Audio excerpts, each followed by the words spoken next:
Hey everybody, and welcome back to another F1 roundup brought to you by the brilliant SeedStream F1 app. As ever, I'm going to give you my thoughts and opinions on some of the biggest stories that have cropped up in the SeedStream app over the course of the Chinese Grand Prix weekend, including things like Lewis Hamilton's continuous experiments at Mercedes, Aston Martin's surprise at what they call the harsh penalty for Lance Stroll for colliding with Daniel Ricciardo during the race. Christian Horner getting upset at Toto Wolff for publicly courting Max Verstappen in an attempt to bring him to Mercedes next year. We're going to talk about the proposed change in points system, which will give points down to 12th place, and more topics. So let's get into it. Quickly though, let's talk about SeedStream. SeedStream is an app that I, together with two colleagues of mine, have been developing over the last couple of years. It is a brilliant system, really clean, really simple, putting all of your F1 news stories, videos and content from the very best providers of that content all into one place. And when I mean it puts it all into one place, I don't just mean it puts it all into the app. I mean it cleverly groups it all together, centered around a single topic or a single storyline. So when a breaking news article comes up, you get the article from some of your favorite written journalists. You will also get social media posts around that same topic. You'll get video content on YouTube and elsewhere, and it's all just put into the same place, so you don't need to go around searching for it. You don't get repeated articles from different sources on the same subject. You'll get just the very best of each put into one simple place. I use the app every single day. It's the first thing I open when I wake up in the morning, and I would love it if you would download it and give it a try yourself. It's completely free. You can find a link in the description of this video, or just search SeedStream in any of your app stores and you'll find it. And if you do give it a go, I would love it if you'd let me know what you think. Right, let's get into these topics then. Lewis Hamilton experimenting again at Mercedes. This weekend he went off in a very different direction, what Toto Wolff described as a very aggressive direction in terms of his setup choices, experimenting just to see whether the car needs something completely different to start making it work. As we know, it didn't work at all, and in the race he was talking about the car being almost undrivable, that it just wouldn't turn, talks about it being incredibly slow, lots of those kind of comments. So why is he experimenting? What is all of that about? I think the point is, first of all, they're desperate. First of all, they have a car that just isn't working and they are really struggling to get anything out of it. Lewis is in his final year with the team. Of course, he wants to get some kind of results out of this. He knows he's not going to win the championship, but he does want to try and unlock something that will give him a chance to perform. He's not just checking out already and desperate to leave. I think there'll be a huge amount of frustration, but I think he genuinely would love to find a way to turn that car into some kind of good result. And that's effectively what he's trying to do here, go a completely different direction, one end of a sort of spectrum, if you like, when it comes to setup changes, in the hope, a massive gamble, that it might do something. And a part of this is the fact that the team and the drivers are desperate. I think there's also a little part of this when it comes to Lewis, that he is struggling, he is being beaten by George Russell on a consistent basis now, and if you say you're going to go and do some massive experiments, if you're going to gamble with things like setup, it takes a little bit of pressure off. I don't want to say the word excuses, I don't want to suggest it's just giving him excuses to not perform, but to some extent it does do that. It takes a little bit of the pressure off if you are being beaten. It gives you a reason or an explanation for why your car isn't working and why your performance isn't matching that of your teammate. Now look, Lewis is a very experienced guy, 7-time world champion. Perhaps he doesn't need to prove anything at all, but that's perhaps one of the things that might be going into this decision-making process. Even Toto Wolff said it was a failed experiment, it didn't work, and perhaps they shouldn't be doing it to that level. We'll see if that continues to happen, but this is a team that's desperate, a driver that's desperate, and I think that is why these kind of things are happening. Let's talk about Aston Martin. Aston Martin, well, they had a mixed bag, didn't they, over the Chinese Grand Prix weekend. Fernando Alonso was pretty much on fire all weekend. He was actually back to old school Fernando Alonso that we've all loved to see and watch over the years. And when it came to qualifying and the sprint, He did incredibly well. He was really on fire and lit up the timesheets. I think piqued people's imagination again, bringing Aston Martin and Fernando Alonso back towards the top. There were moments when he almost put it on the front row in qualifying, didn't he? So a really good performance from Fernando Alonso. When it came to Lance Stroll, though, in the race, it was a fairly horrendous move that saw him pile into the back of Daniel Ricciardo, for which he received a significant 10-second penalty. The team think that was harsh. I don't buy that at all. I think it was a horrendous move. He wasn't looking where he was going. If you watch the onboard, as Daniel Ricciardo pointed out, as he came towards that corner with that train of cars under the safety car restart, he wasn't looking at the cars in front of him. He was looking at the apex of the corner. He was looking way off to his right-hand side, and as the train of cars concertinaed in front of him, he just didn't see it because he wasn't looking, and he piled into the back. That is a huge error of judgment, particularly in a situation like that. It showed a sort of lack of experience, and I just don't see how we can argue with the penalty. It seems like a slam dunk to me. It ruined at least one other driver's race, potentially two, because Oscar Piastri also suffered damage as a result of Daniel Ricciardo hitting the back of his car. I just think it was a pretty serious cock-up for a driver that's supposed to be at the elite level, and a penalty like that is not something that really could be contested, in my opinion. Whilst we're talking about the sprint weekend, as I just mentioned it there, let's talk about that. A slightly new format. I put a question out here on YouTube last week. What do we think of the sprint format? Should we be giving it a bit more of a chance? Are we happy to see these experiments of format tweaks continue? And it was a real mixed bag of opinions. A lot of people just don't like sprint weekends. And I kind of get it. But on the flip side of that, I really enjoyed this one. I'd love to know what you think. The Chinese Grand Prix as a sprint weekend, I think really worked. And part of the reason it worked was because on Friday, and I was commentating for the BBC, so I was talking about this on air as well. On Friday, we would have had a wet session in FP2 where most drivers would have just stayed in the garage and would not have come out. So instead of that, we got this sprint qualifying, which was actually really dramatic as the rain came down, and I think really added to the show, and I thought it added to the whole weekend. The sprint itself was reasonably interesting. It was good to watch. It kept, I think, people on the edge of their seats way more than a third practice session would have done.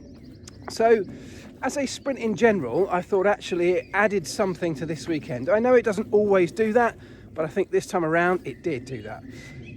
As for the new format, I also quite liked it. I think it's an improvement.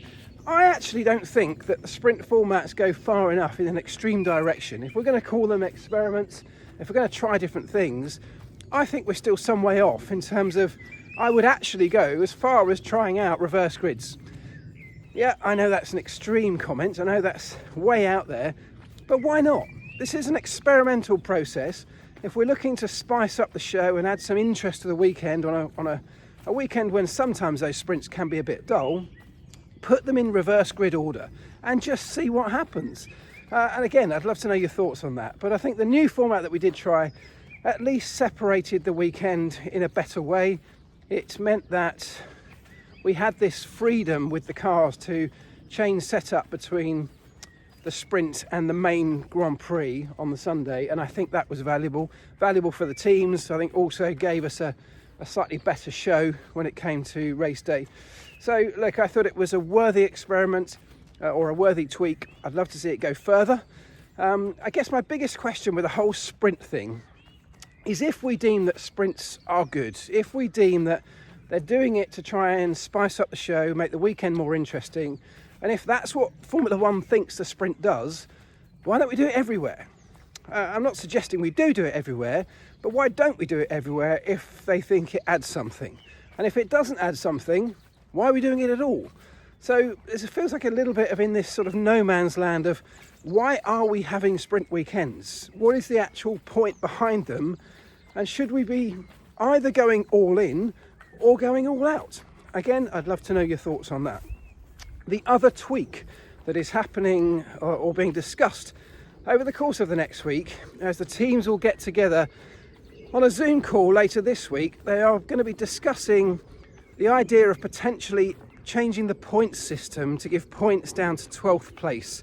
And look, this is something that I do like. This is something that I would like to see happen. I've actually thought we could go even further than that and go all the way down the order, giving points right down to the back of the grid, because it gives people something to fight for at the back. We are in an era of Formula One where one team, and particularly one driver, is dominating to a massive extent. A lot of people complaining about that, and yet we need to sort of give people an incentive further back down the grid to really give the kind of racing that we love to see. We actually had quite a bit of it in China. I thought it was a good weekend generally, really interesting, fun to watch. But imagine if the teams down the back are fighting for points that are valuable to them. We're going to get even more people willing to go wheel to wheel, willing to put things on the line, take risks, and hopefully get more exciting racing when there's something at stake. If half the field has nothing really at stake, nothing to fight for, nothing that they potentially might be worth sticking their car on the line for, we're less likely, in my opinion, to get those kind of exciting wheel-to-wheel battles that we did actually get in China but don't see too often. So if we can extend that points run from 10th down to 12th, it might just help in that direction a little bit and give us a little bit more entertainment perhaps as a result. And finally, the last story that I wanted to cover was Christian Horner getting a little bit upset with Toto Wolff for publicly courting Max Verstappen in an attempt to try and bring him to the team, to the Mercedes team that is, for 2025 and beyond. Now, there's two ways to look at this. You can say, well, yes, it's a little bit sort of crass. Doing it publicly is not really the done thing normally when a driver's in contract, by the way, at Red Bull. But there is a lot more going on at Red Bull. All of the upset, all of the controversy at that team hasn't gone away. The stuff around Christian Horner is still bubbling away in the background, and I absolutely believe is going to come to the surface again in a fairly big way. Watch this space. But that is an appeal that's happening with the allegations against Christian Horner. That story is going to run, and some of the details that I've heard are going to be pretty extreme and are going to come out and are going to really shake up that organisation. And I think that inside the team there is a lot of disgruntled personnel. There are a lot of people that are not happy with that whole situation. They just want it brought to a close, they want it sorted, and at the moment it's rumbling on and seems like it's going to rumble on for quite a while. Now that will definitely include Max Verstappen and notably Jos Verstappen in terms of not being happy. So there is definitely still a possibility that Max Verstappen may choose to leave that team. You could obviously argue that why on earth would he want to go to a Mercedes at the moment that's struggling so badly, and that is a real fair point. But 2026 is a brand new set of rules and regulations, particularly centred around engine, and we know how good Mercedes were in dealing with the last set of regs when it came to massive engine changes. Well, that was the decision Lewis Hamilton made, and it turned out to be a really good one for him. It would be a really big call for Max Verstappen to leave Red Bull Racing, given how dominant he is in that car. It would be a massive decision.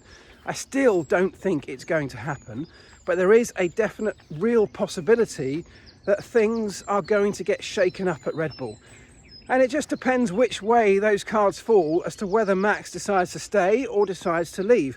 And because of that, because people know that within the sport, because those conversations are definitely happening behind the scenes, Toto Wolff, who's continually being asked about it, has brought it up more than once. So look, I do understand Christian Horner's position as a team principal of Red Bull when he's got a driver under contract and there is so much public talk about Mercedes trying to wrestle him away from that team. That seems unconventional. It seems, like I say, a little bit it's not the sort of thing that most people would ever do in this sport. It's not the sort of thing that you would expect Toto Wolff to do. However, he's also a man in a slightly desperate situation. His star driver is leaving the team, and if you could get hold of a Max Verstappen, what a coup that could potentially be. I also don't think, by the way, just on a separate note with this, I don't necessarily think that Max going to a Mercedes would suddenly transform Mercedes' fortunes. Max's success is in large part because he is at one with that Red Bull car. That Red Bull car has a very specific set of characteristics, many of which have been utterly developed around him and his driving style, and I don't think you slot him into any other car on the grid and he just performs in exactly the same way. But that's just speculation, and there's only one way we'd ever find the answer to that, and that's if it happens. So watch this space, keep an eye on the SeedStream app for any news of any of these stories developing. Anything that happens over the course of the next weeks will be in there. I've said this before, but we've got a revamp, a redesign coming on the app, which I think you're going to really love. It makes it much cleaner, much slicker, much faster. And I think you're going to find lots of little items and elements in that you're going to really enjoy. If you're a current user, thank you. Please keep your feedback coming. If you do try it for the first time, go and download it via the link in this description. And I would love to know your thoughts on it as well. That's the SeedStream F1 app. In the meantime, guys, have a wonderful week, and I will see you very shortly for another one. Ta-da!